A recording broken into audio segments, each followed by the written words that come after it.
Hello, how are you? I'm fine. How'd the rest of your day go? Oh, busy. Busy.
Under God, indivisible, with liberty and justice for all.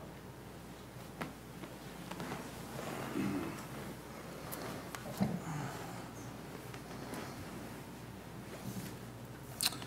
like to start with a quick roll call. All right, Michael Brady, Randall Bragg, Mark Campbell, Nicholas Escovel, Here. Ron Price, Here. Smith, Here. Chris White. Here. Thank you. All right, good evening and welcome to the November 9th special meeting of the Economic Development and Housing Commission. Tonight's agenda is available on the counter along with request to speak cards. A reminder to everyone that request to speak cards should be completed and turned into the clerk prior to completion of any staff presentation. For those speakers wishing to speak on items not on the agenda but within the jurisdiction of this commission, please write the item number on your card. All speakers will be limited to 3 minutes.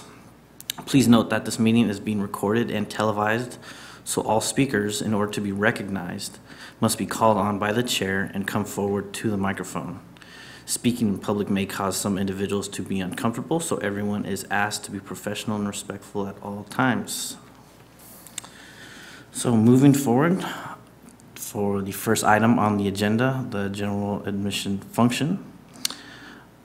Presentation by the public on matters not on the agenda within the jurisdiction of the commission. Do we have? No, Chairman, we don't. Okay. Second item is consideration of approval of the September 28th, 2016 Economic Development Housing Commission meeting minutes. I'd like to hear a motion to approve the minutes. I'll make a motion to approve the minutes. Do I have a second? I'll second. Motion is approved. Next item is Regional Business Development and Marketing Presentation by the Greater Sacramento Area Economic Council.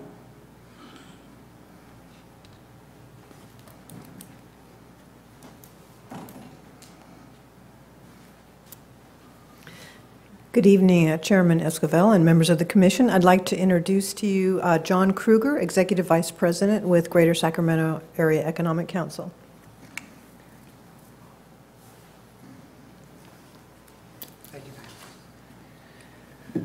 Thank you so much for having me here this evening. I really appreciate the opportunity to share a little bit about Greater Sacramento Economic Council and what we're trying to do in conjunction with 19 of our municipal partners, including West Sacramento, who we're very thrilled to have as this year's co-chair or vice chair and next year's chair of our Economic Development Directors Task Force Committee that we have. It's a monthly meeting of all of the economic development directors from our 19 municipal partners, meet monthly to discuss many different trends and what we're trying to do, initiatives that are at Greater Sacramento. And Diane Richards is our vice chair this year, next year's incoming chair. So we're very excited to have a great partnership with West Sacramento.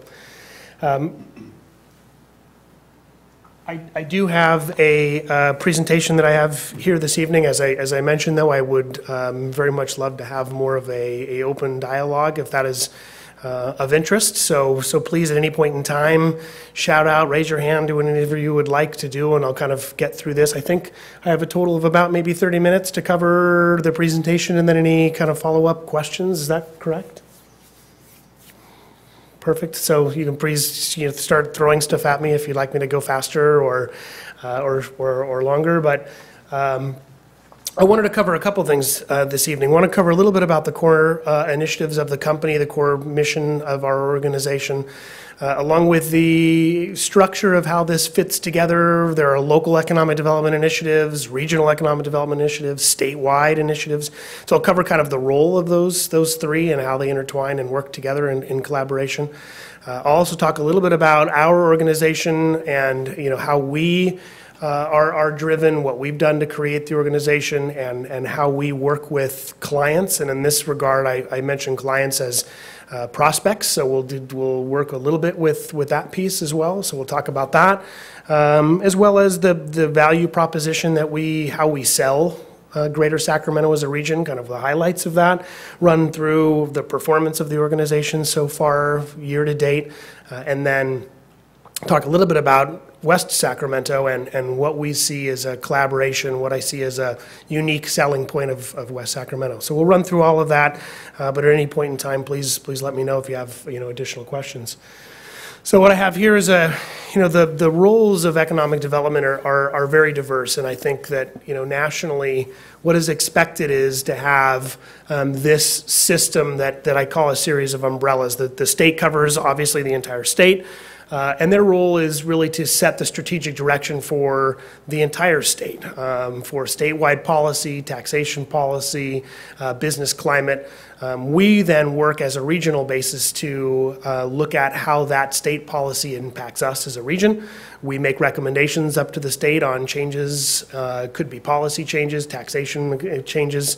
As a young organization, we're about 1.5 to 2 years old at this point. We're in our second full fiscal year as an organization, and I'll get into some of the goals and where we stand so far today. But the regional group basically takes all of our 19 municipal partner, that's 13 cities and the 6-county region, together, and we look at the competitive position. We look at how we work together Prospects, companies that are coming from other states often go to a state group, and the state group then disseminates those locates to the multiple regional groups. We do the same thing on a regional level. We go out and market the entire region to companies. The companies come into us, we help them look at real estate, workforce opportunities, and then we will kind of work with our community partners to put together a very large partnership on what the individual assets of each community look like when you put that together. The reason the regional group is so important, every single community has a set of assets. You take UC Davis. UC Davis has, one of the best-known UC schools in their jurisdiction. But as a region, we all have UC Davis. As a region, we all have Sac State. As a region, we all have a workforce of about 1.1 million people. It's larger than any local jurisdiction. That's why the regional conglomeration is so important. Companies that make choices don't make city-based choices until they've already understood the impact a region can have on their business. So once they've understood what a state and a region can offer their company in terms of how they can be successful, then they start narrowing that down to cities. And so we work with our city economic development staff like Diane and like Aaron to then figure out where in a city that might be, what kind of workforce, what kind of assets the city has to offer in terms of the success of that individual company.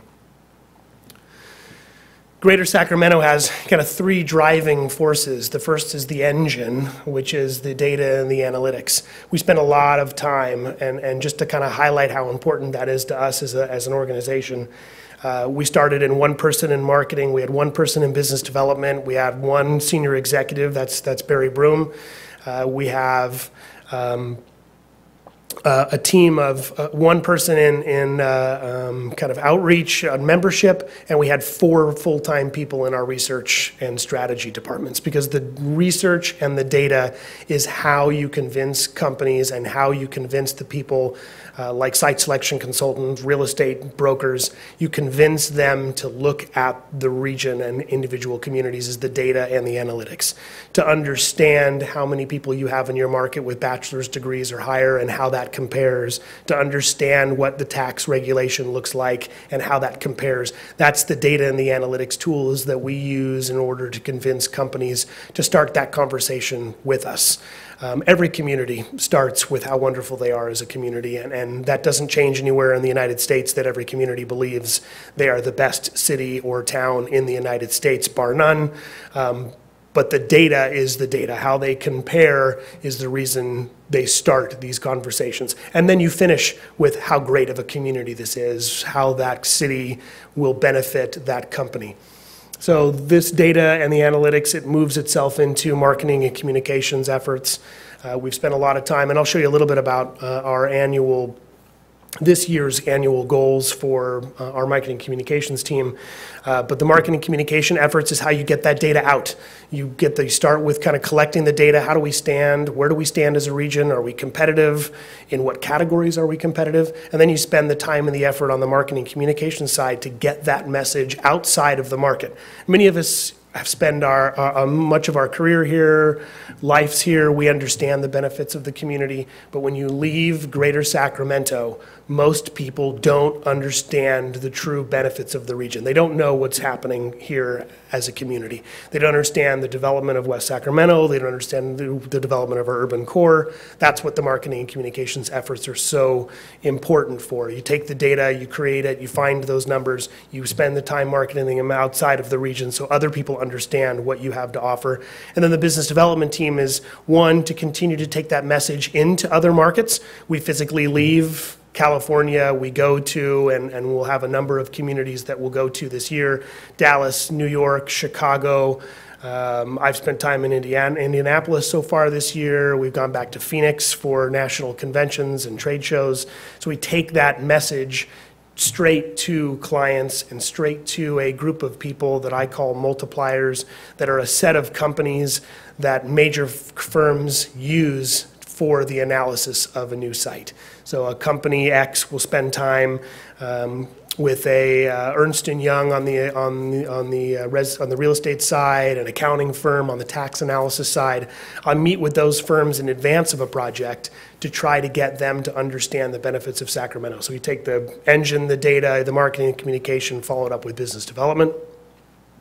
And then once we start talking directly to a company, these are the steps. It isn't necessarily these steps in any given order. I have them sequentially kind of laid out here, but some companies don't need every single one of these steps. If a large company comes to us, we're working with a Fortune 100 firm, they don't necessarily need a go-to-market strategy. They're not interested in finding vendor relationships. They're not necessarily interested in having me help them find a client base, a consumer base.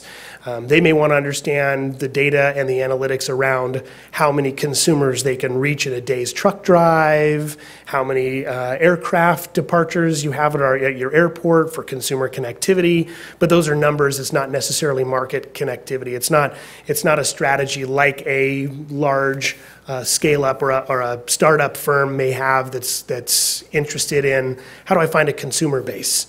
And then a small company may not necessarily need to have us help them find a lot of real estate because they're looking for a desk in a co-working space. That doesn't need a real estate search. So we kind of do these not necessarily in order, but this is kind of the menu of options that I talk to clients about. They need a workforce strategy. Almost every single company needs a workforce strategy. Where are they going to find the people? That is their number one asset, is the people they can hire by moving to a location. The reason people pay $90 a square foot in San Francisco is because Google knows when they have an open position, they will have 100 applicants for every open position they have. They will never, at least in the foreseeable future, not have a problem finding talent. As we see the millennials growing older and deciding that living with 5 of their friends in one apartment and trying to have trying to get married and have kids, that's going to be a little bit different, and the Bay Area's pricing structure may challenge that paradigm that suggests you'll always find the talent in San Francisco. ULI, the Urban Land Institute, did a study about a year ago and surveyed millennials, which are 18 to 32, 19 to 33 years of age at this point. And the survey suggested that 75% of the millennials in San Francisco think they will have to consider leaving the market due to residential pricing sometime in the next 5 years. So that's part of what we're trying to address with this model. When companies start going into another market and say, I need to find people, how do you help me find people? So we work with Dr. Nelson at Sac State to develop a program. When I have a client, I go directly to the Dean of Engineering and say, this person needs 50 per year for the next 10 years. How are you going to help me put this together? You know, straight line to now the interim chancellor at UC Davis. I'm going to find 5 people per quarter in bio-life sciences, in veterinary sciences, in pharmaceutical development. How can you help me as a university asset find these people? And we put programs together. We deliver them to the client. We say, we know you need 100 people every year for the next 5 years to your growth model. Here's how Sacramento as a region delivers that workforce program. Same thing on the real estate. How do you want to grow? Do you start in 5,000 square feet and go to 50,000 square feet in 5 years, 1 year, 10 years? What does that modeling look like? So we run through these steps and take clients through all of this stuff so they understand at every step of the way, every critical pathway point for the success of the company.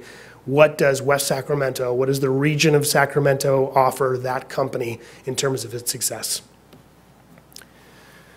So core initiatives, this is a quick slide that kind of runs through all of our major core initiatives here. The top initiative here, the Competitiveness Council, is a very critical piece. If I was to divide up the importance and the roles that we play at Greater Sacramento in terms of bettering the local economy, it goes 50-50 in terms of sales, outbound sales and marketing, of the ability of our market to be successful for a company. And the other half of it is long-term product development.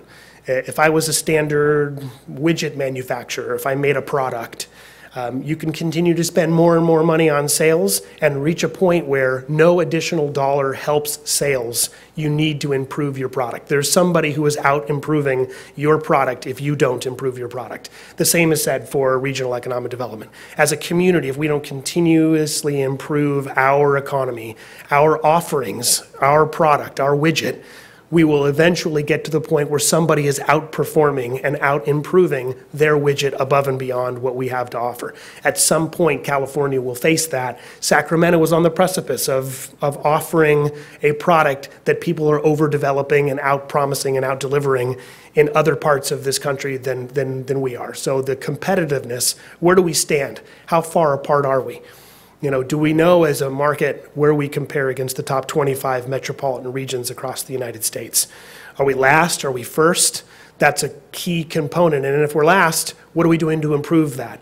If we are 24th of 25 major metropolitan areas in terms of delivery of STEM-educated workforce, how are we going to improve that? So we work with Sac State to uncap and pay for subsidies of summer school so that kids can get through in a 4-year or a 5-year time frame, not a 6 and a 7-year time frame. So those are the kinds of things we're continuously building on in terms of competitiveness.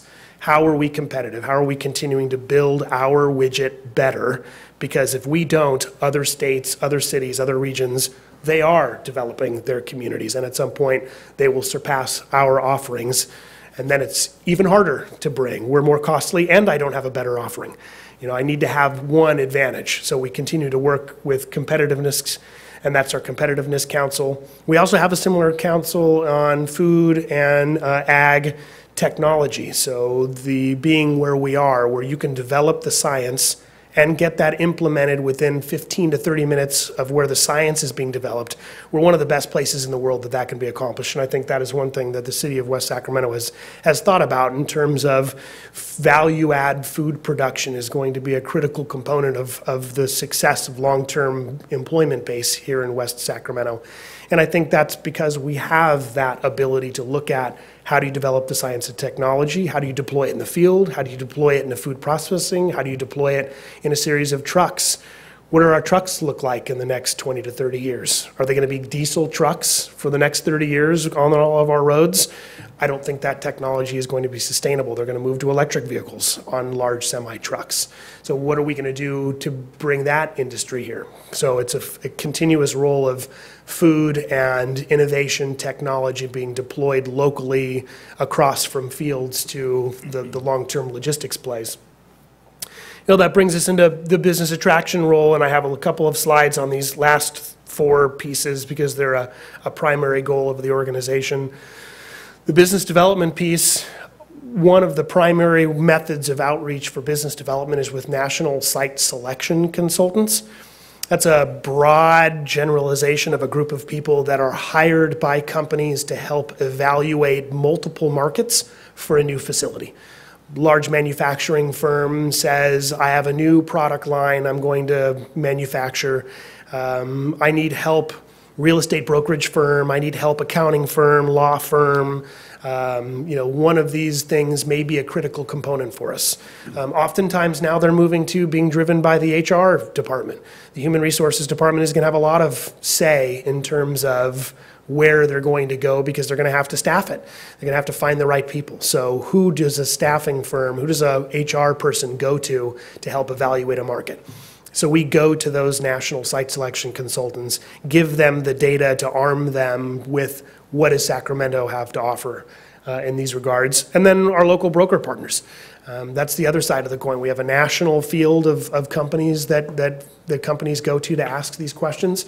But oftentimes it starts with a real estate decision. It starts with a broker who reaches out to a broker in the same firm. It may be a Cushman & Wakefield broker or a CBRE broker. You see signs as you drive through communities with Jones Lang LaSalle on it, or these large brokerage firms. It may be a company out of Chicago that has decided they need a California location, and they're going to reach out to the broker who did their last transaction to ask them questions. Hey, do you know somebody in Sacramento?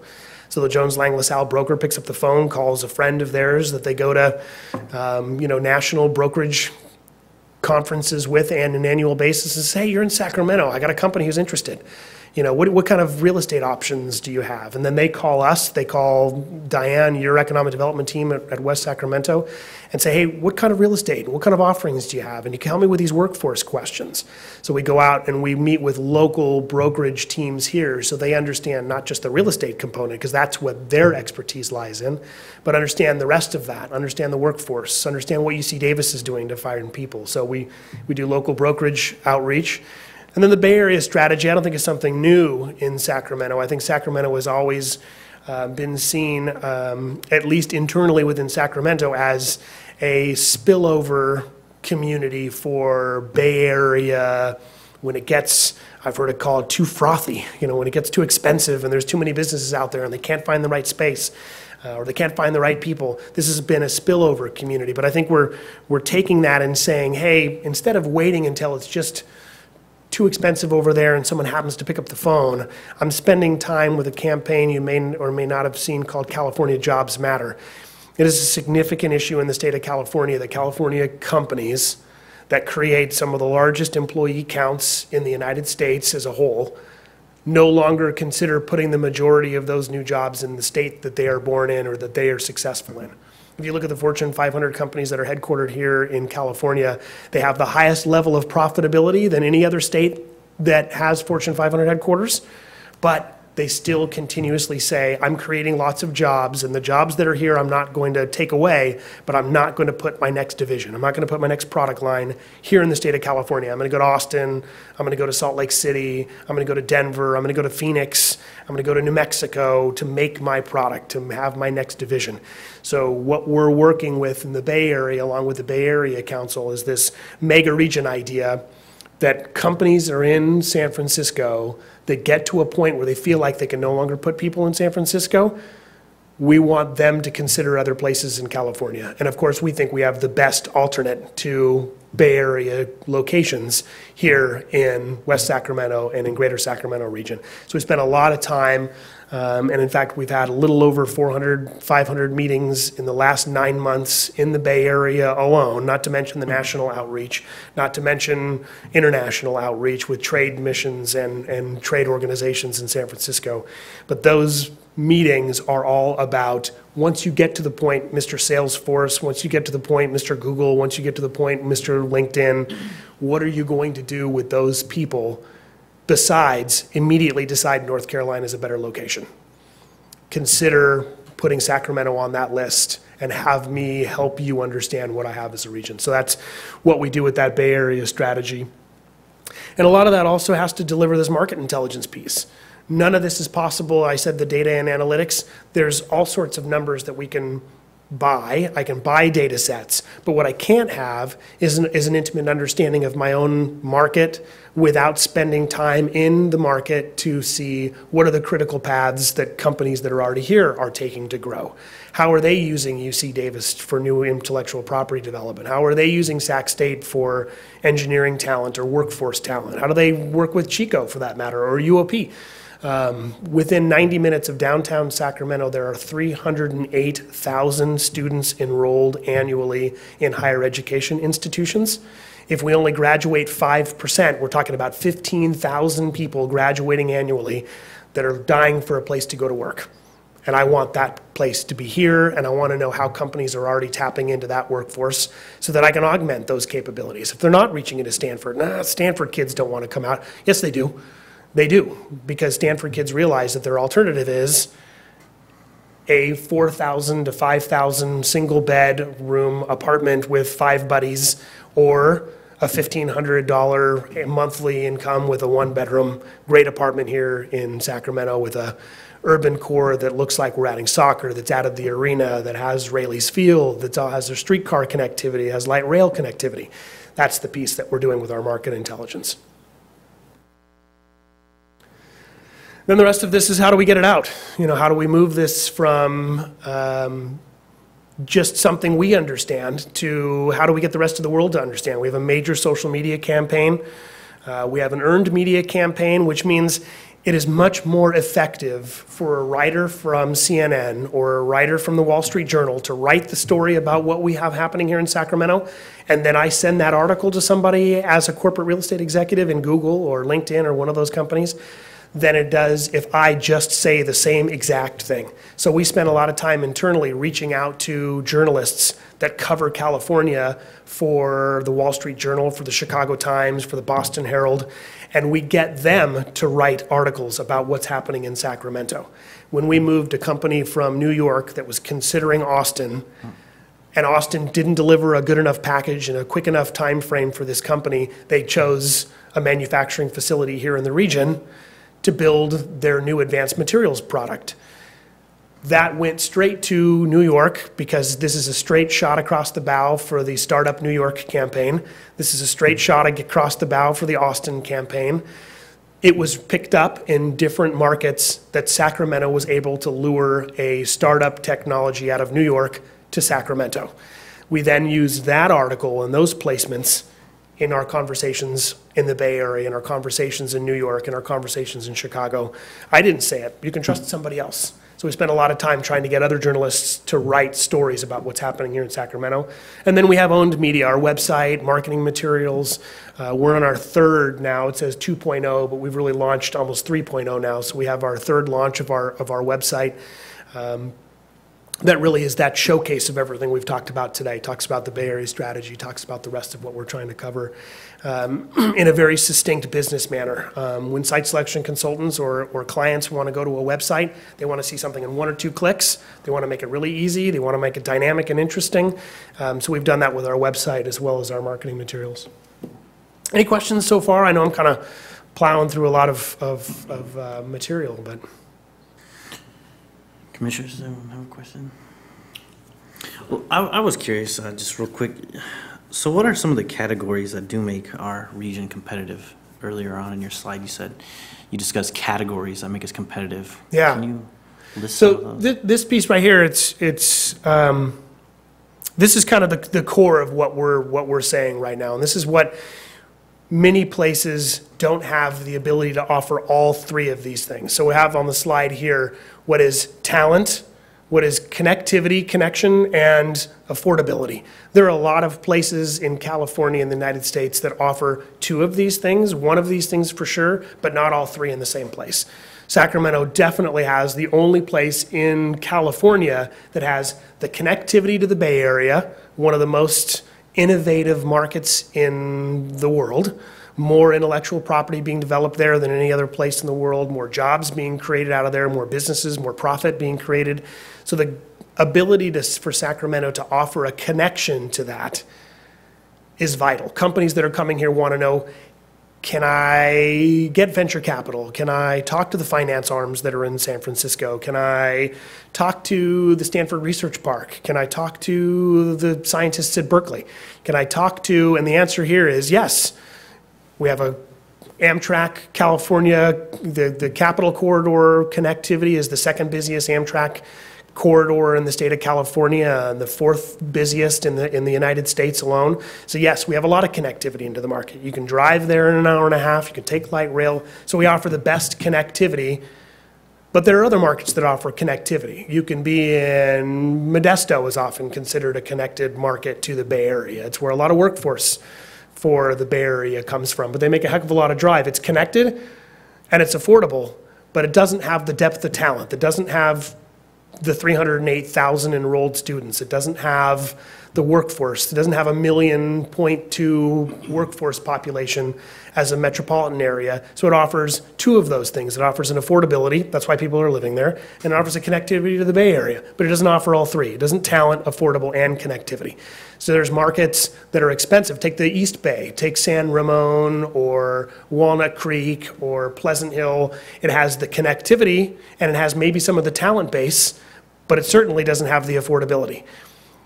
Someone just sent me a Redfin listing for a new home in the East Bay that was in the $699,000 price range, 910 square feet. 910 square feet for $699,000.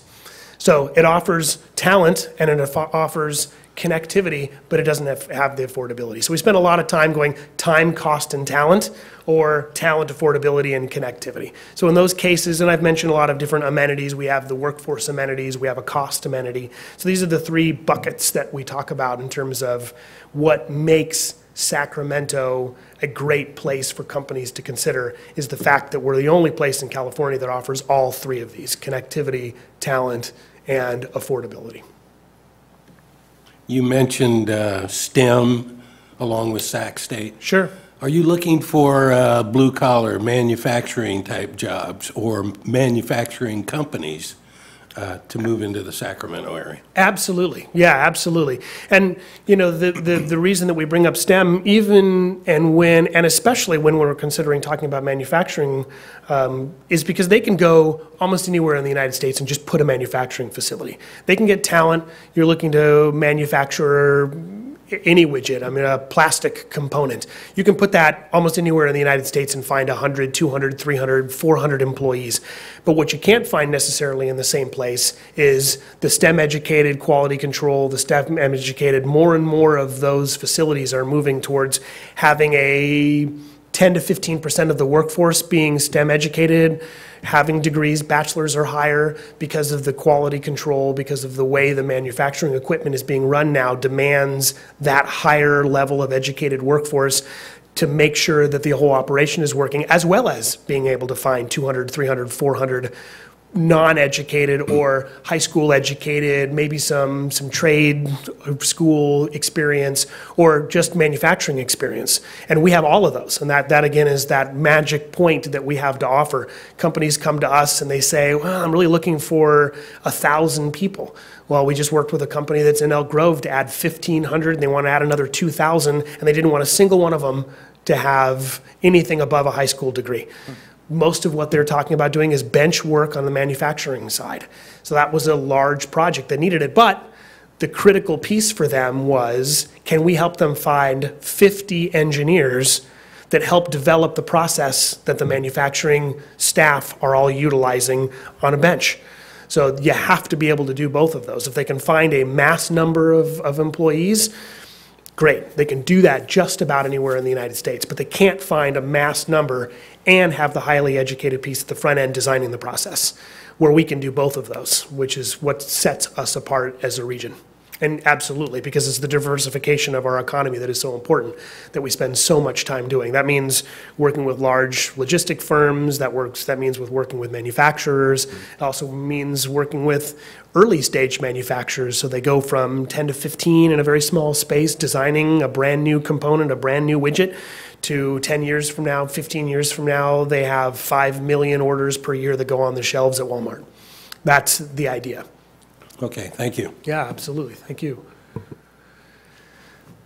So if there's no questions on kind of process, kind of what we do, how we sell, what we sell, I'll move a little bit on to the goals of what we've seen in this past fiscal year through the end of October.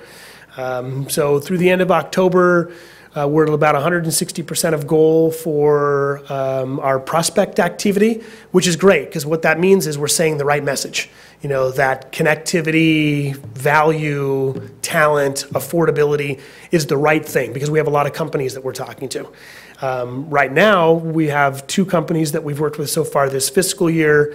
We're just through traditionally the slowest quarter. The slowest quarter is usually July, August, and September in terms of new companies that have made that decision. The second slowest is this one that we're coming up on, but there are a number of companies that like to make that decision just under their calendar year. So November, December, we have those companies who want to make sure they've made that decision, they've moved forward with something, that they do that in November, December. So we have 4 or 5 companies that we're working with right now that'll catch us up to the rest of the goals. The number of locates, payroll, and jobs are the other 2 set of measurements that we look at when we determine whether or not our efforts are being successful. It's prospects, which are those clients considering a new location. It's locates, the companies that are actually landed in our market. And then to qualify the locates, it's how many jobs and what kind of payroll are we developing, because that's a direct impact to sales tax, it's a direct impact to income tax. That's that tax rolls that goes to our state, that goes to our community partners that help fund the assets that we sell on a regular basis. So we thought it would be interesting to kind of run through a couple of projects that we have seen in just the last month. So these are just companies that we saw in the time frame from September 28th to October 21st. So these are companies, and they use these wonderful super secret code names over there, like Project Law and Project 3D and Project Pool, because many times they don't, and just to talk a little bit about how important it is for these non-disclosure agreements, for confidentiality. Many of these companies have significant competitors out there on the market, and in some cases they also have a number of employees that may or may not be interested in the location move that this company is considering. So before the company has made a decision to move, they usually use these cool code names that use colors and use Olympic heroes and Norse gods as their names of their codes. But you can see it's a diversity, a very small. Project Law is a international law firm that is currently located in San Francisco that wants to move their headquarters here. They specialize almost entirely in visa law and international law. So companies that are coming into the United States use this law firm to figure out H-1B visa status, to figure out all of the different laws that they'll need to set up in order to have employees in the United States. So this law firm is a direct two things. One, it's a great company, they pay great wages, it's really interesting, but they're also a great company to have in our market because their entire company practice is bringing businesses from outside the United States into California and into the United States. So we'll have a company in our backyard who specializes in helping companies come to the US. But they're looking for 15 jobs. So these range everywhere from 15 jobs to 100 jobs. Project Independent, we found out last week, is going to be about 175 jobs. And they are in mostly an industrial market. They're a warehousing firm, so they do mostly warehouse, some small assembly, and then warehouse and fulfillment. So this is the type of companies just in the last month. It's pretty indicative of what we've seen, about 50-50 on the office and industrial segments. So, and we'll see in the office side, they've ranged anywhere from 10 to 15 employees, all the way through to a new company that we started working with back in July that have about 1,500 employees and about 200,000 square feet of space. So we're actively working with West Sacramento on potential long-term build-out locations for this facility to be anywhere from phase one, 200,000 to a long-term 600 to 800,000 square feet for the operation.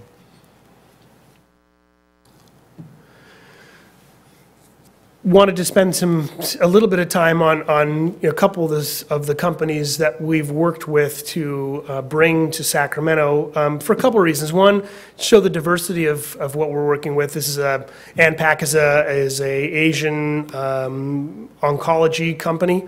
They have a medical device that helps detect cancer cells pre-phase one. So in a phase zero, its efficacy is really. Its ability to detect cancer in a very early stage has really blown the competitors out of the water. They're actually looking for lab space at this point in time, so they're actually going to identify lab space and build that out now that they've gone proof of concept on their product. So it's gone from an Asian company. VoxPro is a Irish firm that went to Folsom. The Irish firm basically works with, at this point, they work with Nest, which is a Google product. So the little thermostat that you have or may have seen in homes that you can connect to your phone and set your internal thermostat. All of the customer support, technical support for Nest products is done out of Folsom with this Irish company. And the reason they're doing that, and I like showcasing Vox Pro, is because all of their clients are Bay Area clients. And every single one of them wants them to be, one, close enough to kind of, under their thumb a little bit. I want to be able to stop by and see what my third-party contractor is doing. Are you taking care of the people? Is it a good environment? How nice is it? But I don't want it to be so close that you're paying the same amount per square foot that I'm paying in San Francisco, because that means your bid's too high, and I don't want to spend that much money. So it's a great kind of combination of a technical workforce with the ability to save money by being here, but close enough to all of their clients that they can visit them on a weekly basis, or the client can come out and see them. So support pay is the other one, and I wanted to talk about kind of what we did to help work with all of these. Two of them were really real estate plays. Vox Pro needed to be able to find a place where they could grow quickly, and they've gone from their initial 35,000 square feet to almost 90,000 square feet. They've overshot their estimates on job growth from thinking they were going to hire 90 in the first year. They hired their 252nd employee 6 months after they opened.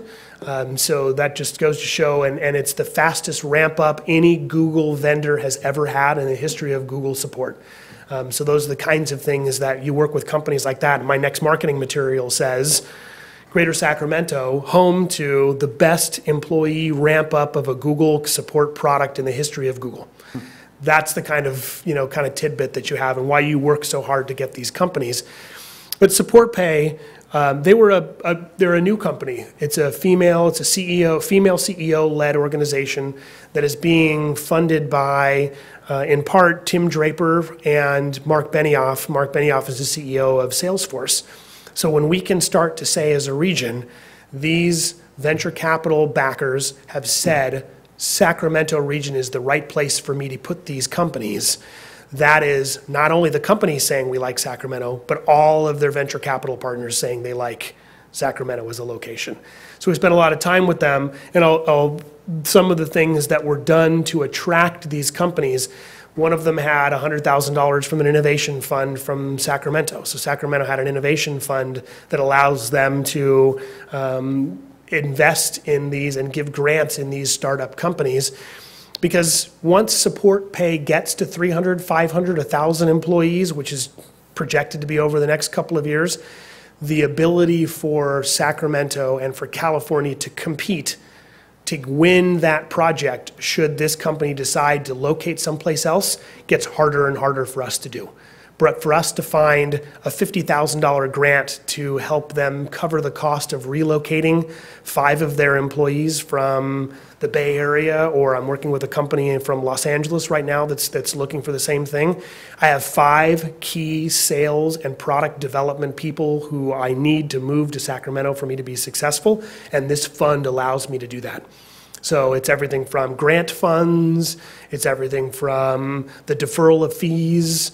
A big thing for a lot of these startup companies, Vox Pro included, this was their first American location. It was going to be in the red, their projections. Now they've beat all their projections, so it's maybe a bad example, but it was supposed to be in the red as a company investment for the first 3 to 5 years. So anything a location can do to help offset that cost in that first year's time frame or 2 years time frame, when they can be able to say, hey, the deferral of that cost helped me stay in the black or get back in the black and put the investment where I really needed to put that, machinery and equipment, training my employees on my processes, anything along those lines that help defer those costs or get them in faster. The other thing that I think West Sacramento's done a really good job on, and I'll kind of move to this next slide here, that West Sacramento's done a really phenomenal job, is timing. These companies look at the ability to get into a piece of real estate, get people operating, and produce that widget for sale or that service for sale, get that clinical trial up and running faster. Those are the kinds of things they look at as equal to dollars. Because if they can beat their competition out with that new product line, they can beat their competition with that new oncology medical device, because they're all working on them, and if they can get that one up and running faster, that means they're successful and their competitors may not be. So timing and deferral of costs are really important to these guys that we've worked with so far, and being fast is something that I think West Sacramento's done a really phenomenal job at doing so far. So I really applaud, and I wanted to spend just a couple minutes. I know I'm close to over my time here, but wanted to spend a little bit of time on kind of what we sell West Sacramento's capabilities. Because part of what we do, once we get to the point where they have buy-in on a single region, then it's where in the region should I go? Where in the region, what can I market within the region here? So I spend time, and I think from a talent and local ecosystem, you have a pretty broad base. This isn't like many communities that I've worked with in the past, both here and in Arizona, that we're really focused on one thing. I'm good at one thing. You know, here you have California, you have CalSTRS here that has a massive office operation. I mean, the amount of talent that is in that building on the technical side, on the software engineering side, insurance and financial side is huge, but you also have a large port with a lot of manufacturing base, a lot of value-add food production. So the ability that you have to showcase within your city a very broad, varied talent within your local ecosystem is something that's very advantageous when we start marketing those capabilities. That's something from a West Sac that I don't have in the other communities. This isn't necessarily the case in many others, especially some of the other suburbs that go further afield from downtown Sacramento. They have a singular best class in workforce that is their big advantage as a community. And I think West Sacramento has the advantage of having a very diverse platform. I think the available real estate opportunities are different. I think West Sacramento's done a really phenomenal job of taking a look at their river frontage and taking a look at what they're doing along the ports to diversify that economy from a very heavy industry to a diversified economy, from an undeveloped riverfront to a developed riverfront. And right now we have 4 of our very large clients looking at what's happening along the river in West Sacramento as a really key asset for them to drive to this community, because it's not something you can find. I mean, I can tell you in regional economic development and state economic development, there are so many communities that are trying to fake what West Sacramento and Sacramento have in terms of the river, in terms of an urban core, in terms of, you know, amenities. They're trying to build Austin and San Antonio's Riverwalk. It's a canal that they built. It's fake. It's not a real river. But there's so many communities that are faking what we have naturally, that we're taking advantage of these things. So the unique assets of actually having a river front to develop is unique, not only just in our region, but in the United States as a whole. And then I think the capabilities that West Sacramento should make sure that you maintain is the infrastructure, because the capabilities of this city to put in the infrastructure ahead is what is in part setting you aside from other communities within California that don't have the capabilities to put it in. You know, they're looking at how do I get other people to pay for infrastructure at the same time I'm trying to attract business. A lot of your infrastructure you're putting in ahead of time, a lot of infrastructure, and I think you're, you know, leading the region in a lot of these cases of how do we build our community so that I can be ready for companies to say, yes, I'd like to move there, and have the infrastructure already in place. Because that's a key asset. You know, 90% of the projects that I work with demand the infrastructure is in place ahead of them moving in. Very few of the clients I've worked with, and I've helped a little over 500 just in the last 8 years alone, evaluate markets, and none of them want to come to a place where there's a question about getting infrastructure in place. Roads, sewer, water, power, gas, those need to be in place, and preferably not something that when they land needs to be built and needs to be paid for on their backs as part of their decision to land. And West Sacramento's done a really phenomenal job at making sure that that's in place. I don't have those discussions like I do in other places. Well, it's only a 3-mile run from the closest power line to this particular. Now, those are scale. Those are something that West Sacramento doesn't necessarily have, is 500, 600, 700 acre sites for a very large wood product manufacturer, or, you know, something that's going to take lots of outdoor storage, or I don't think that's something necessarily that fits in with what the long-term goals of West Sacramento are. So I don't think that's a detriment. It's the infrastructure in place today is a real advantage. So that's what I have. I'll leave with myself, again, John Kruger, Executive Vice President of Greater Sacramento Area Economic Council. Love to entertain any questions that we have or anything I didn't cover, and I want to thank you again for having me here tonight. I just have one question, if it's okay. So with regards to the competitiveness in the business environment here, how closely do you all work with the chambers, more so the larger metro chambers? You know, we work with them a lot when we try to align on strategic business platforms. A good example is going to be how we pay for public infrastructure. It's going to be a big challenge for the region to get public infrastructure through. And so when we go to things like the transportation measures in Placer County and in Sacramento County were two that, you know, how do we work with our local chamber partners on the development of policy that's going to either keep us from being competitive, overly taxed, overly regulated, or how do I work with the tax that we have to make sure that the structure is there, that the tax pays for something that is a business advantage. So understanding the ramifications of taxes, the ramifications of regulatory, that's how we spend a lot of time with partners like SACOG or the chambers throughout the whole region. So we spend a lot of time with them on very specific infrastructure initiatives. You know, they might be occasionally at odds with us in terms of long-term policy, but we also don't spend a lot of time on the policy side. It's mostly how does the policy we currently have either impair our ability to be competitive, or how do they, as it increase our capabilities to be competitive. Thank you. Any additional questions? I have a quick question. So I heard UC Davis mentioned in Sacramento State, but I'm curious, to what extent does your organization work with our local community colleges and kind of tap the the brain trust and talent pool, Los Rios, Woodland Community College, things of that nature? Sure. Oh, absolutely. Yeah, we've in fact I've had 3 clients so far that Los Rios has been kind of spearheading this, because I think they have so many of these products that they've done this in the past for, but doing experimental curriculum development so that coursework can be developed and in place so that as a company builds out a facility and starts looking for talent in a long-term pipeline, that we're not held back by California accreditation timeframes. So we've worked with community colleges that have said, yep, here's my new curriculum base. It's directly for the industry you know, Mr. Prospect would want to see. So as you come in, I will have this workforce plan in place. Here's the schedule for how I'm going to get people through. Here's the curriculum built out.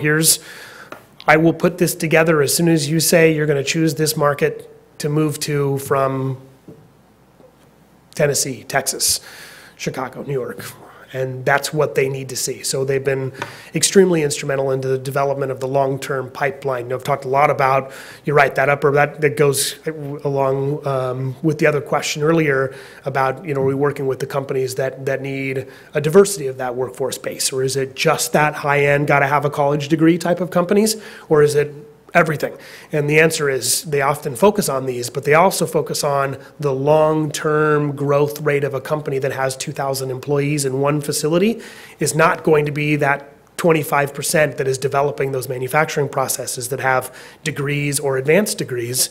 Those are critical, but those aren't going to be the number of employees that they focus on an annual, year after year basis. It's going to be what the community colleges can put into place to convince them to say that pipeline is going to be there. Thank you. Anyone else? Thank you so much. That was a very well structured and informative presentation. We really appreciate it. Well, thank you again for the opportunity. Look forward to working with West Sacramento for many years to come, and I applaud all the efforts that this committee has put together and that the city council and mayor have put together, because West Sacramento is a phenomenal partner. Thank you very much. Thank you so Thank you. much.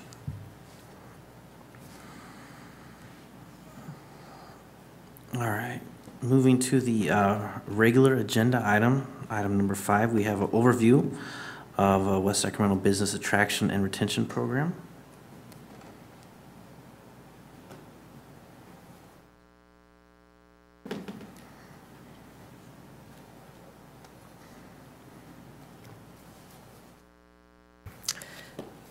Thank you. Members of the commission, that was a good segue into our local business attraction and retention efforts. And as you know, we've had an active program for many years, and I've been involved in that for the better part of 15 years. And in the beginning, we really focused on customer service and streamlining processes. And one of our goals in the early time was to provide the best business assistance in the region, and that has served us very, very well. We became well known for that and have developed a great reputation for doing things quickly and having a streamlined business license process and building permit process. But over time, we've found that we need to keep innovating, and I think John mentioned that, you have to keep improving your product and you have to keep improving your processes, otherwise, you fall behind. Many other communities around us have improved their processes, become faster, and in many ways emulated a lot of the things that West Sacramento has done in the business assistance side. So I think it's a good time, and I'm looking for your input and ideas and feedback on what we've been doing and how we might do things differently or better, or other practices that you might have observed or might be familiar with from other communities. And we are doing the same. We are looking at other ideas and tactics and tools that other communities use, and looking for new ways to improve our process and do things a little bit differently. We're also going to be doing more activities with Greater Sacramento. We've gone to the Bay Area with them on a trip, and we will continue to do that. They're also going to some national trade shows and conferences and working with national site selectors, so we've committed to going and partnering with them and attending some of those missions. So we're kind of getting out of the box a little bit and doing things a little bit differently. We've had a lot of success with manufacturing, and we in particular targeted manufacturing for many years because of the investment and the job creation and the propensity of those companies to stay and remain in the community, and we've done very well. In fact, one of the, I think I mentioned in the report, one of our new sort of top employers or top industry sectors is in fact manufacturing. And you might have seen the headlines, some of our food companies, our Japanese food companies, those have been some real success stories that we have partnered with our regional partners, but also the international community in terms of traveling to Japan with the Cal Asian Chamber, and partnering with GoBiz to do some international trade and missions there. So I do want to mention too, Los Rios is a great asset, and Greater Sacramento, they have to know the entire region and they have to market the entire region. But when it gets to the point of a short list and they're looking at communities, it's our job as the local economic development practitioner to help Greater Sacramento identify those key assets. And Los Rios Community College, Sac City College is one of those. In fact, recently on one of the projects that John mentioned, we sent them the workforce report that Los Rios recently produced, indicating, the strengths that we have in certain customer service and business and technical skills, and the fact that Sacramento City College is planning some new business-related trainings that will be geared to the businesses that are here in our community. They surveyed, I want to say, 70 different employers recently, so they have a good pulse on what our existing business communities need in terms of workforce and technical skills. So that is a good match. And we have a saying in economic development, the best business attraction program is a good business retention program, because our existing businesses are in fact the economic base of our community, and we need to pay attention to those. And so that's actually a very key part of what we do. We do call on existing businesses. We do try to make sure that we're there. We can't reach every business, so we do partner with our local chamber, as well as the community college. So we were very pleased that the community college took it upon themselves to do the workforce survey and share it with us. So you'll be hearing more about that in the future. One of the additional initiatives that we're partnering with Greater Sacramento on is, and this is actually an idea from the city of Sacramento, to really market the new arena and the regional development that has gone on, the downtown core. So we actually are partnering with Greater Sacramento and the city of Sacramento on a national media campaign, marketing campaign that will be conducted, and it will really be marketed, nationally about what is going on in Sacramento and what a great place it is. And of course, our proximity to downtown Sacramento, it's a natural for us to be front and center with, what's going on there in the core, because we are in fact part of the urban core there. So that's, I don't really have a lot more to present to you. I really wanted to hear from this commission about other ideas or input that you have for us on either the business attraction program or retention, or anything that's referenced in the report. We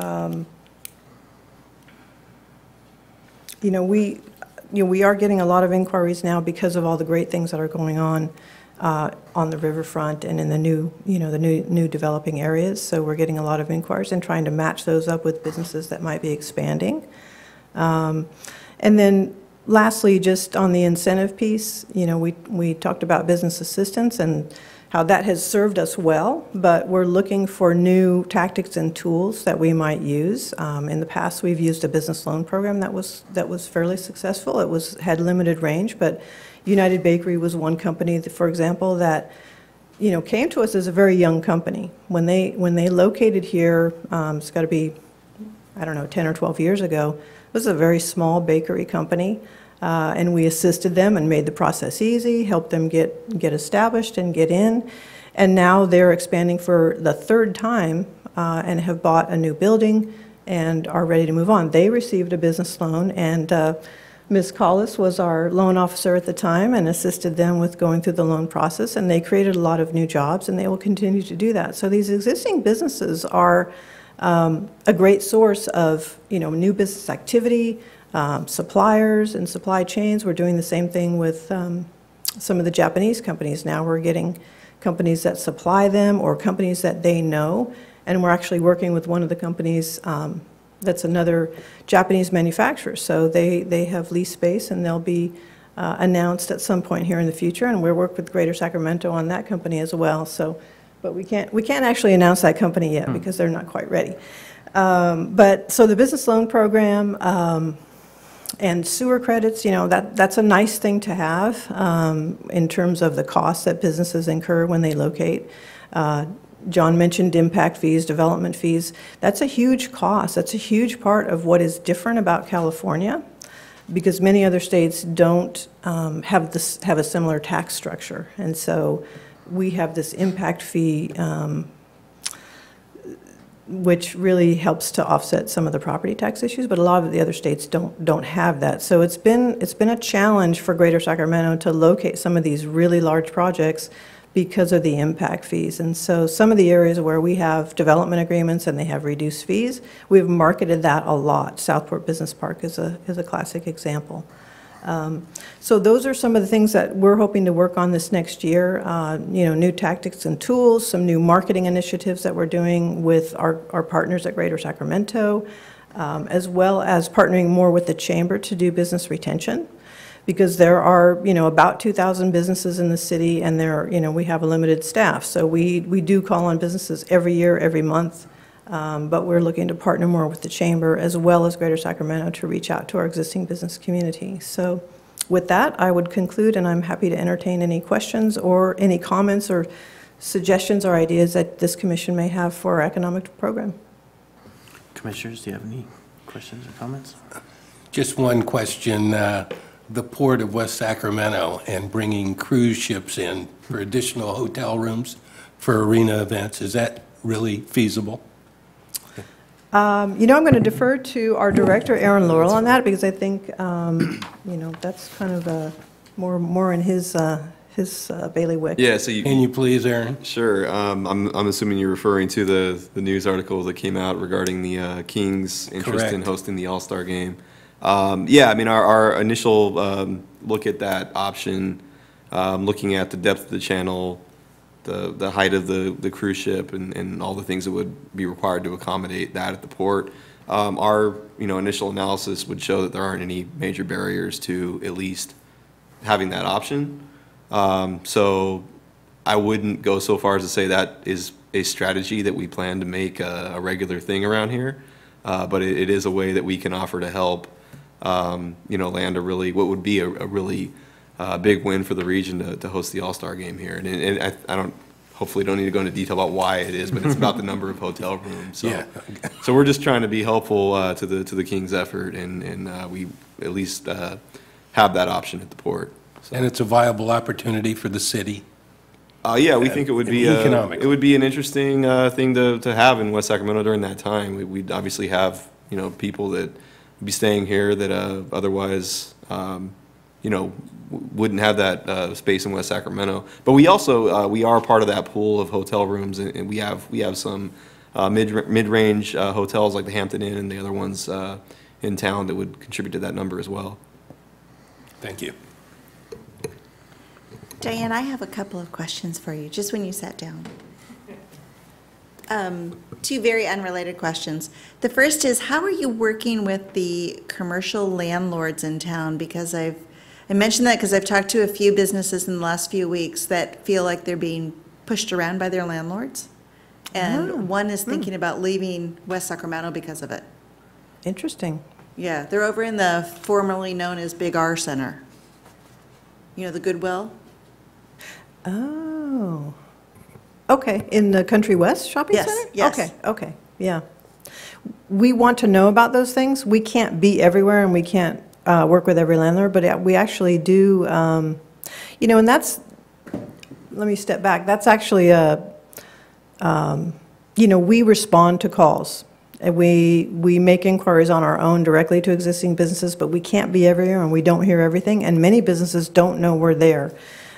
So we are happy to take leads. If you hear business intelligence, that's one thing we would request of this commission, is if you hear things, you have business inquiries, intelligence, or things that you think are important for us to know, don't hesitate to call, and we have that same relationship with the chamber. We work with brokers a lot. And through those brokers, a lot of times we will know the commercial property owners, but many of them are under the radar. We actually do work with DNS. And I don't know if this particular business, part of that center is actually owned by another owner, not DNS, the front building. So it could be either them, but we do have a very good relationship with DNS because we work with them on the firehouse, and they have other properties in the city. So those are the kinds of things. That is a business trouble call. That's what we would call a business trouble call. And we want to call on that business and make sure that we can assist if we can, and work with the property I think even from a different perspective on it is that I know some of these properties are getting old and hard to maintain, and now fallen way below the energy efficiency standards and way below the ADA access. Is there something that we as a city are doing to help those landlords so that they don't have to pass tremendous costs on down to their tenants to keep the tenants? In terms of energy efficiency, PG&E does have programs. They have lighting retrofit programs. They have a lot of programs that are free to existing businesses, and they will come in and do a free energy audit. So that's a very good point, that we could publicize that more and make that more widely known amongst the landlords and property owners in the community. I think that's a great idea. Yeah, our website needs to have a lot more on it, and we're planning that, but we're also in the process of getting a new website, and they're interviewing companies to develop that new website. So we're hoping that tool will be, it will be a much more effective tool, and we will have a lot more of those types of resources on it, but that's no excuse. We can still do it now, so. So my other unrelated question is, of the businesses that you all as a region have attracted here, Were there any that considered West Sacramento and then decided to go elsewhere? And if they decide to go elsewhere, is there some commonality that we should be aware of as a community? So the answer to the first question is yes, and it's varied. It can be site-related factors, like, for example, one company chose not to locate here because they didn't want their employees crossing a railroad line to get to their property. So that was one. The other thing that we do continue to hear about, and this is largely a perception following reality problem in my mind, is the education opportunities in the school system. And that, that's something that's an ongoing, it's always getting better, but that's something that we hear from some businesses and some business owners. I think it's less and less of a factor than it has been over the years. I think it's getting better. If I could just jump in too, just to add to, not that particular point, but I do agree with that. But on the next item later on the agenda on the EIFD, I'll talk about it a little bit. But one thing that we kind of see coming as a potential detriment to attracting more companies in West Sacramento, especially the type that we've been after for years and related to food related businesses, is we have aging industrial areas, both in terms of the buildings and the infrastructure that goes with them. And what we're trying to do, and Diane alluded to it with we used to have a business loan program that could fund a variety of things, but also we have a strong focus on doing infrastructure here. And so we're trying to align the EIFD that we're about to set up and the existing resources we have with addressing those particular issues, both with the infrastructure capacity and the age of infrastructure in some of those areas, which is really one of our best assets that we have. We have, I think, 12% of the industrial space in the region, something like that. And that's a significant asset. We want to make sure that's a healthy asset that can be attractive when companies are looking at existing buildings versus a newer industrial park elsewhere in the region. So there's that, and also with the business loan program, can we carve off some money from our regular sources of funding to be available to upgrade buildings and some of the things that we didn't traditionally do in the past but have real tangible benefit here, remembering that we get a larger share of the property tax in most cities. So that's one of the ideas that we're looking at, is revamping that business loan program to be able to actually pay for removing some of those barriers to older industrial buildings. Yeah, and I guess the other thing that I would say about that is many times businesses will evaluate a community and pass over it without even contacting the city, so we may not know. And that's another benefit of our partnership with Greater Sacramento, is as they hear things and as communities are evaluated, that feedback comes to us from them as well. So that's just one other thing. And the infrastructure piece is a huge thing. The industrial stock is getting older, and then there's also a big shortage of lab space, as well as freezer and cold storage space. Many food companies look for cold storage space, freezer space. It's very expensive, and they don't want to build it. So a lot of times businesses have looked, particularly food companies, have looked in the community, and if they can't find that space that suits them, they will go wherever that building exists. And a good example of this is, Bayer Crop Science. Bayer Crop Science located because they found a perfect building in West Sacramento. And then, of course, we were there, we were there to assist and make sure everything went smoothly. But a lot of it is due to the types of real estate and the types of buildings and equipment that those buildings have. So it is valuable and critical to have relationships with property owners and developers, and that's a significant part of what we all do in economic development. So thank you for that feedback. Thank you so much.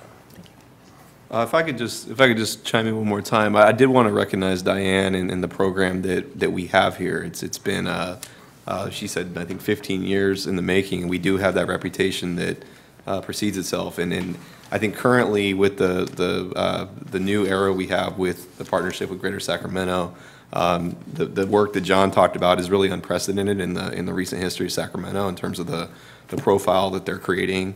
But key to that is having Diane's involvement in being the upcoming chair of that committee.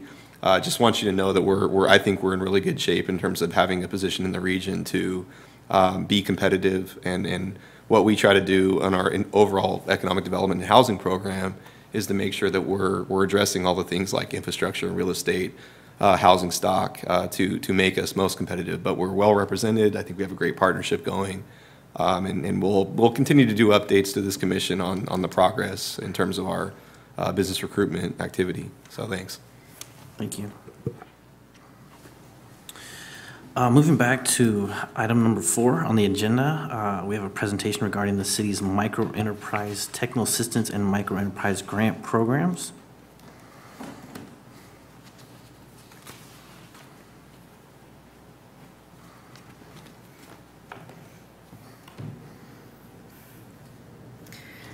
Good evening. My name is Louise Collis. I'm Senior Program Manager in the Department of Economic Development and Housing. And you're getting a very wide scope on economic development activities in the city tonight, because we started at the super high level of Greater Sacramento to what the city staff are doing in economic development. Now we're going to go down to the very, very tiny micro level. In, I believe it was 2012, the city received a very small grant, $35,000 from the state of California CDBG program. That's Community Development Block Grant Funding. Those are funds that come from HUD. They're used primarily for housing and economic development purposes. We use that money to operate to develop a program for very small business owners or persons that want to start a very small business. CDBG has a lot of rules and restrictions, and as Diane mentioned before, we even had a business loan fund there for a while that using CDBG, but it's difficult to operate because of all the federal requirements. But our microenterprise program under CDBG has been very, very successful. However, it too has some limitations. They have to be West Sacramento residents. They have to be under the CDBG income limits. And when I'm talking microenterprise, I mean tiny microenterprise, 5 or fewer employees, including the business owner and this person's family if they're employees. So with that first little grant, we ran, I think, about 5 classes. They ran from, I think the smallest was probably 12 people. The largest was probably about 20. We did some classes in English and some classes in Spanish. And Opening Doors was the consultant that, and it was a partnership between Opening Doors and the Small Business Development Center, actually, the first time around. Because we saw a lot of interest then, when we started on a small scale, we applied for additional state CDBG funds a few years later. And in 2015, we started on this newer grant. We've kind of expanded the program, done a lot more intensive outreach and marketing of the program. And let's see, we've done 4 rounds of classes now, and each round has both a Spanish class going on and an English class going on. So we have one room where they're doing the class in Spanish and another room doing it in English. So what we do is a series of 6 workshops. And they cover topics such as legal structures of businesses. What's the difference in a sole proprietorship, and a partnership, and an LLC, and all those sorts of things. We talk about HR issues. If you're going to hire someone, what do you need to do? How do you pay? How do you figure out payroll taxes? What kinds of requirements does an employer take on? We talk about financial reporting and how to set up your financials, how to read financial reports. So it's not just something that a bookkeeper does and you send it off to the IRS and it goes in a file somewhere, but you teach people to actually use those reports to keep track of their business, keep track of their expenses, and see where their opportunities might be for improving their business, see where they're having problems that they need to address before they become really huge, because we all know starting a new business is difficult. It's a whole lot easier with this kind of knowledge, and also the one-on-one counseling that they provide. So once they go through once our participants go through classes, then they're eligible for one-on-one counseling with the business counselors at Opening Doors. This round we're doing, it's Opening Doors, but they also have the former director of the SBDC is one of their consultants working on our program. So we really have really dedicated, very knowledgeable providers for this program. I think they also talk about marketing plans and how to develop a business plan, and what that, not just develop it, but make it a living document that helps you grow your business over time, and you keep going back to that plan and saying what's working, what's not working, am I sticking with what I said I was going to do. As I said, right now we're operating English and Spanish concurrently. We have actually found usually our Spanish classes are the larger size classes, so we give them the bigger room. And a lot of that has to do with the fact that these are immigrant families. They don't have the familiarity oftentimes with American banking systems, American legal systems, American tax requirements, those sorts of things. So they are so hungry for this information. Many immigrants come to the U.S. and start their own businesses. It's a very, very common source of their first generation income. And so giving them the opportunity to do it right, to set up a business and grow that business for that family and their descendants makes a world of difference for many of them. In addition to the technical assistance from the workshops and the one-on-one counseling, this time around we also initiated a small grant program. So if they go through their 6 workshops and they go through their one-on-one counseling and they actually develop a business plan, and they can demonstrate that this business would either be successful if it's a new one, or if it's an existing business, that they could increase their earning potential with some additional capital. We will provide up to $5,000, and that's a 3-to-1 grant. So they put in $1,000, we put in $3,000, but only for business expenses. And we've had 3 now, and those businesses are doing quite well. But even without the grants, the first time around, we had a lot of successes. Not everyone, probably not even 50% of the graduates went on to start a business, which might sound bad, but in my opinion, if you go through the classes and you realize that you're not ready, or you realize that it's not going to be financially viable the way you thought your great idea was going to be, not starting that business helps your family out too, because you're not out that time, money, and energy that you might have put into something that was not going to be successful. So, but for many of our businesses, they have been successful. We've had, let me think, we've had house cleaning services, car repair services, in-home child care, a gentleman that started a graphic design and printing business, in-home jewelry making. She's selling her jewelry online now. A couple small contractors that wanted to. They were working for someone else. They wanted to work for themselves, and they know their business. They know the construction side. They don't know the business side of being a contractor, and so that's what they were coming for.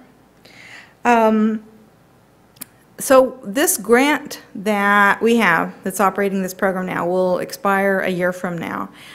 So the funding source will go away. So we may be looking to see if this program is still needed a year from now. You know, have we served everyone we need to serve, or is there still demand for it. We also might want to look and see if we would want to expand it. Every single class, we're turning away people who are either over income or have too many employees, that sort of thing, that don't fit all of those federal CDBG rules. So with a different funding source, we might be able to serve a little bit different clientele that we've been missing so far. But I believe we've probably served over 100 families now. And if you think about it, this commission looks at economic development and housing, which I always see as two sides to the same coin for prosperity for a household. You need the job, you need the income source, and you need a secure place to live that is affordable at whatever that income source is.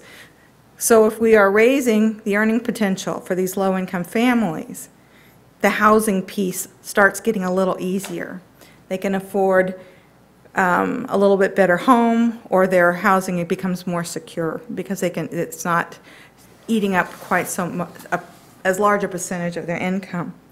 So in my opinion, this program it's a very small piece of our business community, but some of these small businesses will grow into the bigger ones that are going to need Diane's help to move into a new, larger space. And who knows, maybe one of them will get up to the greater Sacramento region level someday. But even if they don't, these small proprietors are definitely contributing to our community. We have a lot of the former clients that will come back and talk to the new students. Say, here's what happened when I went through this program. Here's the struggles I went through. Here's the successes I've had. So it's actually starting to create almost its own little support group. That's my presentation. I'm available if you have any questions or comments about our program. Thank you very much. Commissioners, do you have any questions or comments regarding the report? So, Louise, I've had two friends go through the program, and they've both just found it so valuable. And today I got the Valley Vision newsletter that had a link to an innovation grant funding that's available. And when I read the grant, this was the very first thing that I thought of. And I don't know if you saw that. I get the Valley Vision newsletter. I may not have It's read like near the specifically bottom, about you have the to- innovation grant. It has a strange name to it, but when you click on the link, it's like $300,000 for funding exactly this type of program. Mm-hmm. And I knew I was coming here tonight, so I knew I was just going to say it out loud. But Well, I will look at that. Thank you. But I am very, very pleased that you've heard good reports of our program, because I can guarantee you Opening Doors has worked really hard they created this program specifically for West Sacramento at our request, and they put a lot of time and effort into it. I only had one person request that we also offer it in Russian. Do you know that okay, I didn't mention that, but I'm glad you brought it up.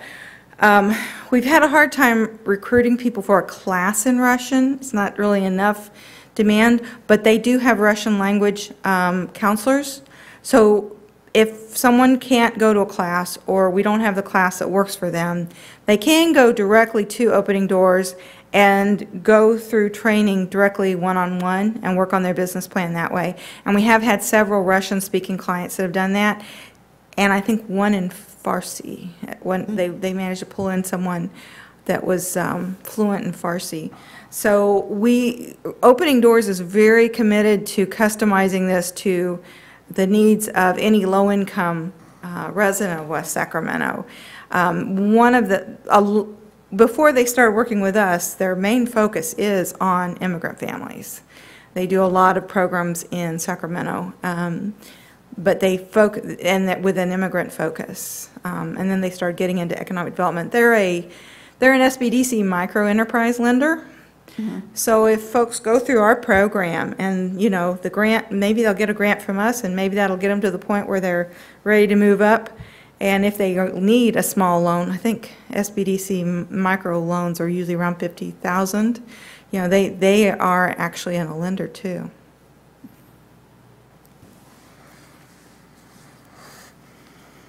Any additional questions, comments? Thank you very much. Okay. All right. Our next item up, item number 6, workshop on West Sacramento Enhanced Infrastructure Financing District.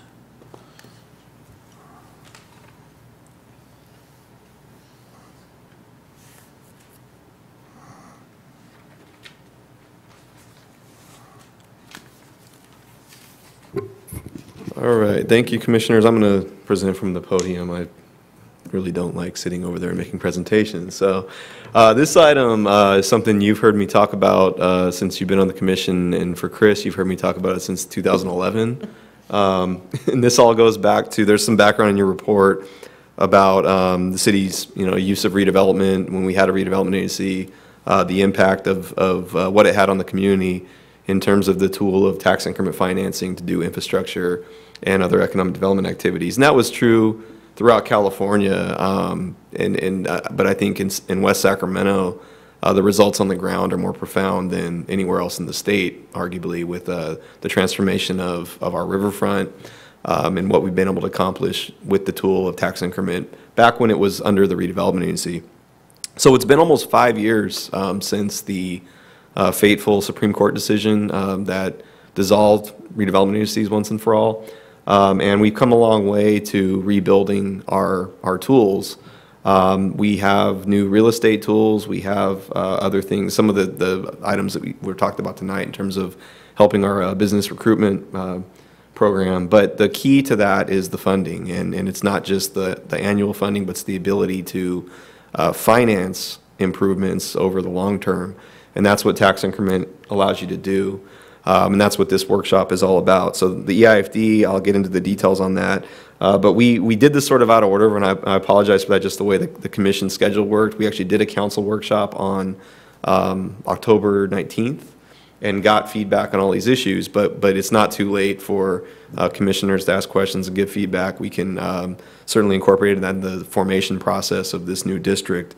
So I'm going to step through a lot of information very quickly, and I know it's a lot, especially when you're getting this in small doses, but feel free to stop me along the way and ask questions, or you can wait till the end. But I really want to get the commission familiar with this concept of EIFD and what it means to the future of West Sacramento. So just to put it in context, this is our riverfront. Hopefully it looks familiar. But if you know what you're looking for, you can pick out the investments that redevelopment funded with tax increment. But this is just kind of a snapshot of those just in the riverfront area alone. This represents roughly about $130 million worth of infrastructure investment since 1987 when the city incorporated. But just in the last 10 years of the agency, from about 2001 to 2011 when it was dissolved, we funded about $60 million worth of infrastructure improvements, including the Bridge District. But more importantly, and it's kind of a theme in West Sacramento, we've leveraged those funds on a one-to-one basis. So for every redevelopment dollar we spent, we were able to get a federal or state grant to augment that. So a lot of the projects that you see here, particularly along the riverfront, were the result of that effort. So when redevelopment was eliminated, it was a particularly big deal for West Sacramento because it threw everything into question. How are we going to continue the trajectory of the city to continue the investment in infrastructure and economic development? And in response to that, the mayor, and particularly council member Ledesma, formed a committee. They came up with a set of recommendations and directed staff to expand on those and create a plan. The result of that was the Community Investment Action Plan. I think I did a presentation on that way back when you guys first started on the commission, so we don't need to go into all of that detail. But most importantly, it did two things. Let me back up. One was Measure G, went to voters in 2012 and was approved as an advisory measure, but what it did was directed us to take the money that we received back from redevelopment. At the time, it was about a couple million a year. It's up to about $5 million now. Which coincidentally is the amount of money that we were getting from redevelopment when it got dissolved, net of all our debt service and other commitments. So we're kind of back to where we started with when we lost redevelopment, but Because of Measure G, because of the voters really getting it here, the council having strong leadership on this issue, we were able to continue doing the work of redevelopment under a new paradigm. But the other part of that is the tax increment financing. That Measure G money, we get it every year, but we can't bond against it, we can't borrow, because it's essentially general revenue, which in California has specific rules on how you finance. So we pinpointed in this plan the concept of these IFDs, and we needed legislation to fix some of the problems that existed with that, and I'll get into it in a minute. But just since 2011, when we had the Measure G money coming in, same snapshot, but a new set of projects. So this represents over about 15 million in Measure G investments. We've leveraged that by over 20 million in grants since then on projects like the McGowan Bridge, the Village Parkway extension that just got finished, and various other projects in this area. So if hopefully you're familiar with the concept of tax increment financing, but this is a graph to show you how it works. When you set up a district, you have a baseline of property value. So say we do it this year, so that base property value is what goes to the general fund in perpetuity.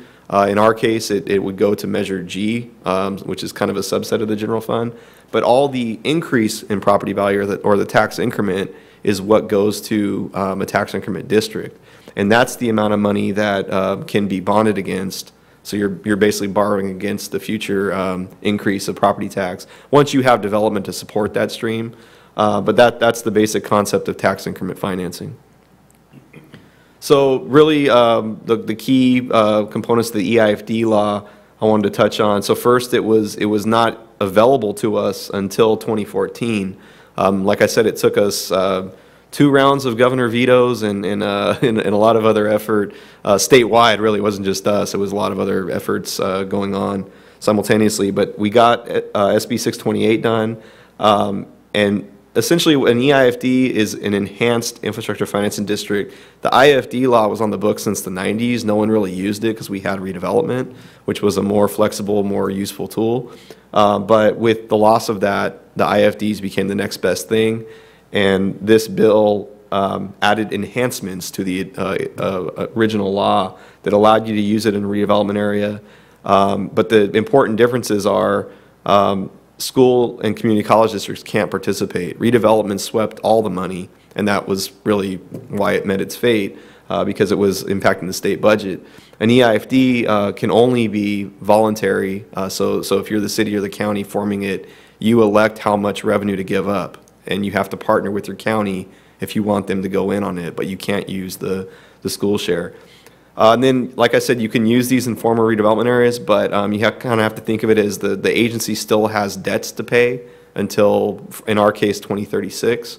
And so those still come off the top, and I use the term they're senior to that new tax increment revenue stream.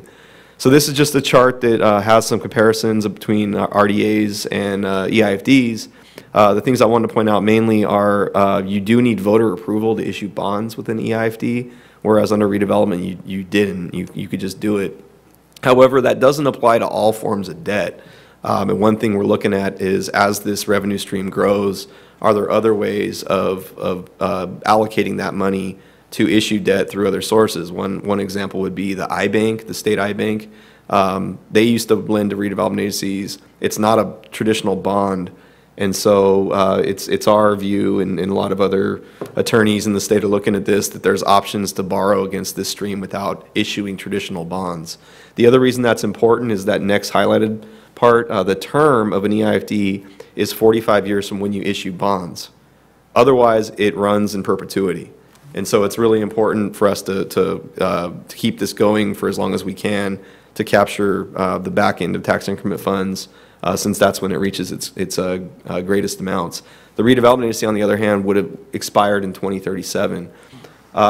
Housing is not mandated like it was with redevelopment, but you can use the money for housing. And we have used Measure G money for housing, affordable housing.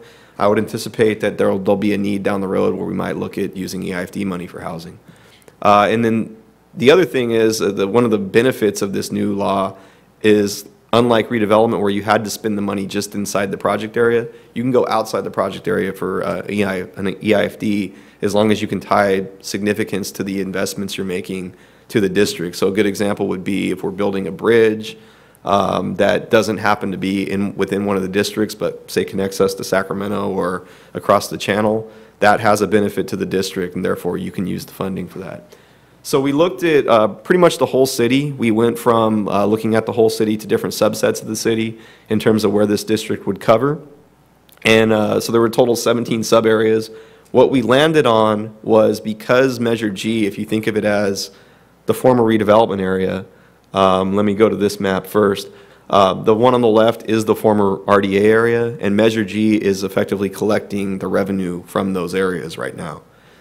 So what we decided on is that the EIFD, it probably made the most sense if we would mimic the RDA area the most, because that way it doesn't impact the city's overall general fund. We're not taking money that would come from one part of the city.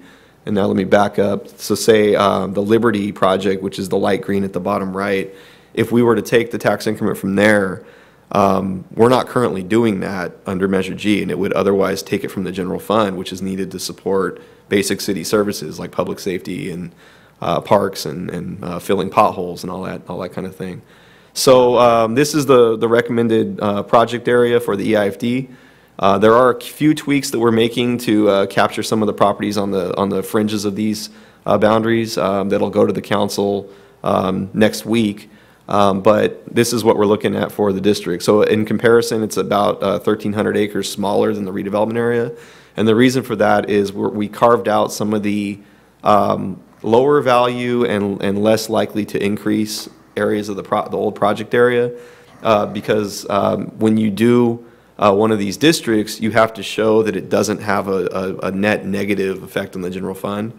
So it's sort of complicated math, but that's the short of it for why we're recommending decreasing the area a little bit. Now, there is another law called the Community Revitalization Investment Authorities Act that looks a lot like redevelopment, that's also available now.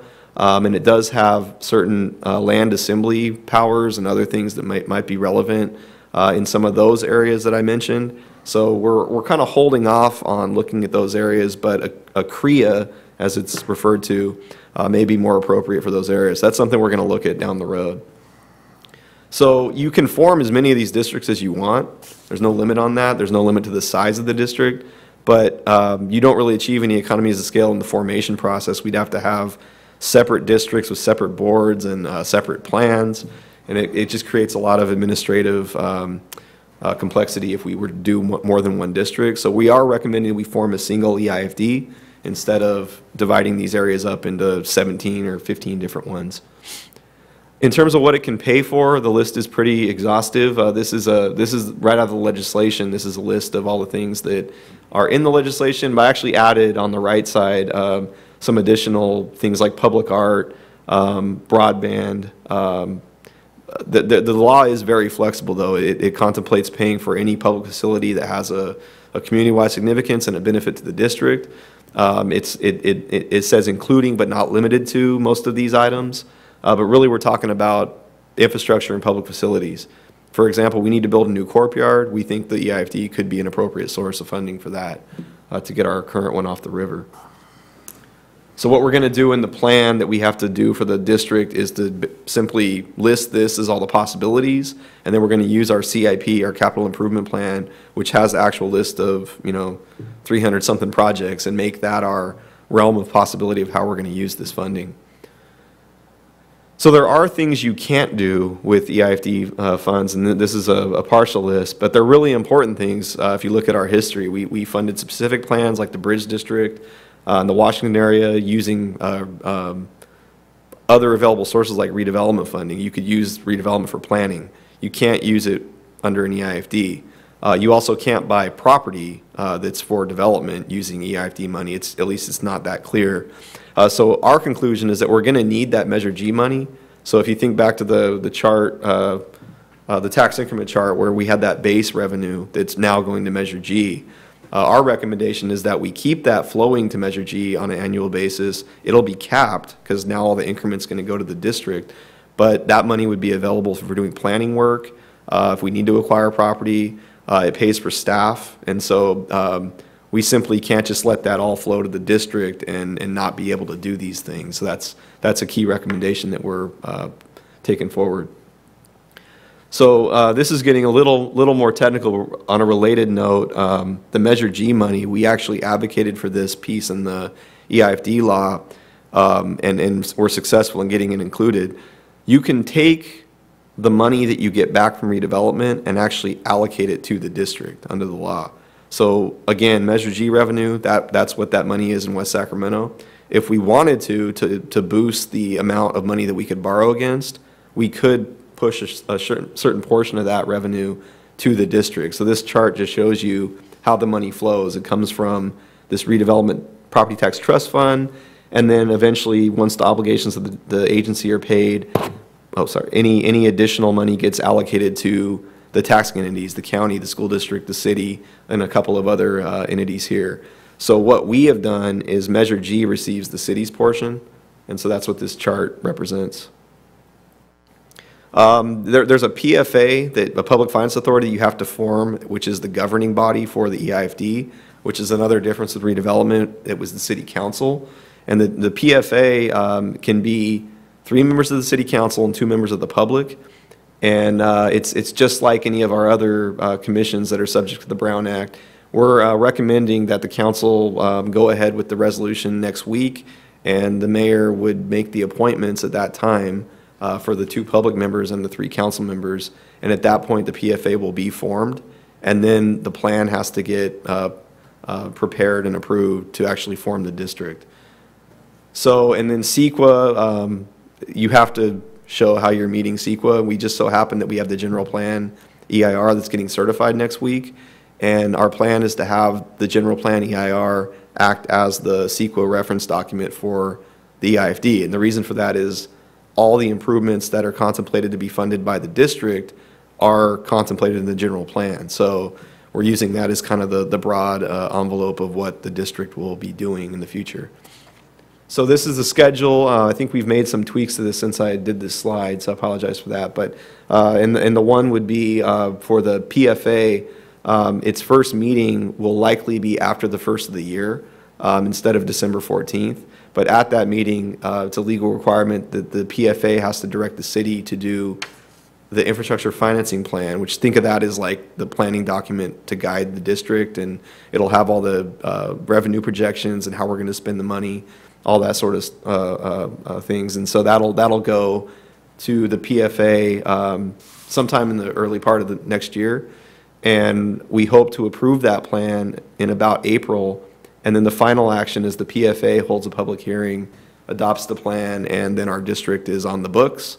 And we, at that point, will be the first EIFD in the state. We'll, you know, that's notable for a couple of reasons. It's nice to be first, but more importantly, it does become a competitive advantage for the city at some point because we have the option to finance infrastructure in a way that no one else will have. And that matters a lot in the post-redevelopment environment because a lot of cities right now are just kind of struggling with that basic issue of being able to allocate funding, let alone borrow against future revenue to do infrastructure improvements. And West Sacramento will have that ability once this is formed. So that concludes my presentation. I know that was a lot, but we wanted to get you up to speed and keep you informed as we move forward with this district formation. I'll continue to keep up to date as we go ahead. So any questions or comments? I have one question, and if it's not the right time to ask this question, I'm cool with that too. But listening to you all talk about this Bay Area plan for bringing businesses from the Bay Area here, it really strikes me that most of our city has some pretty old broadband. And right. Or not at all. Yeah, yeah, like a block down the street there. Yeah. And I just wonder if that becomes, in some of those areas I don't see in the EFID.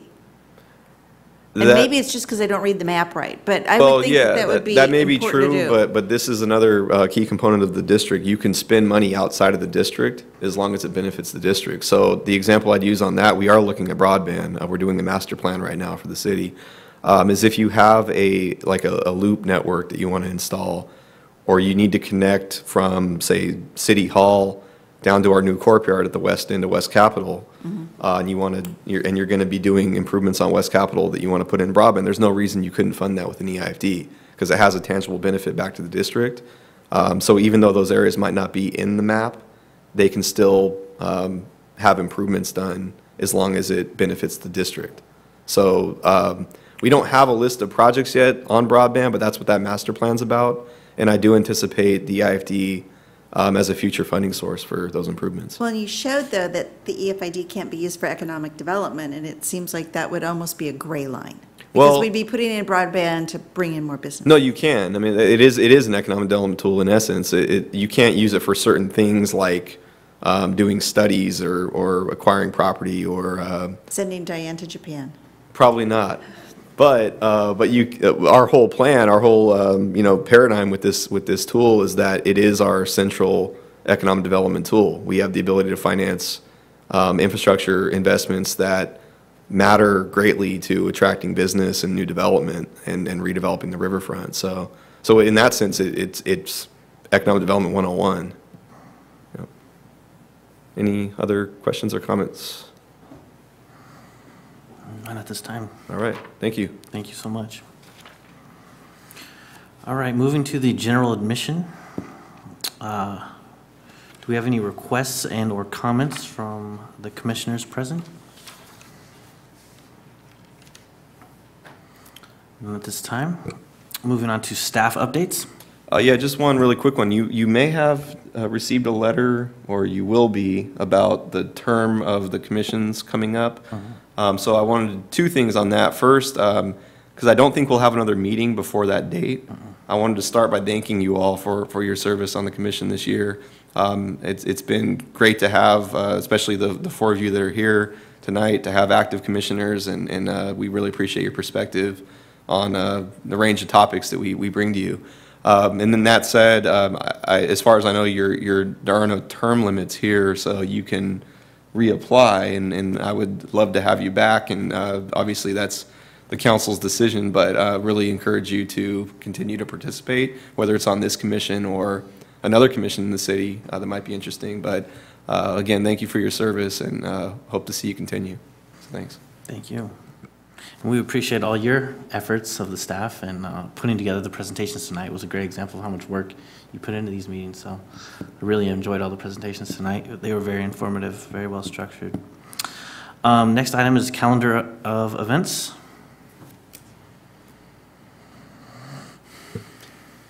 We are at a time in the year where we don't have, because of the holidays coming up, we don't have a big groundbreaking or grand opening for once. But we do have one coming up, and we'll keep you posted on it. It's the Washington Firehouse is getting very close to being done, and we are planning to have a big celebration. That was Diane's project. She did a great job with it, so we want to make sure we celebrate it. So I believe they're supposed to open in December, let's just say.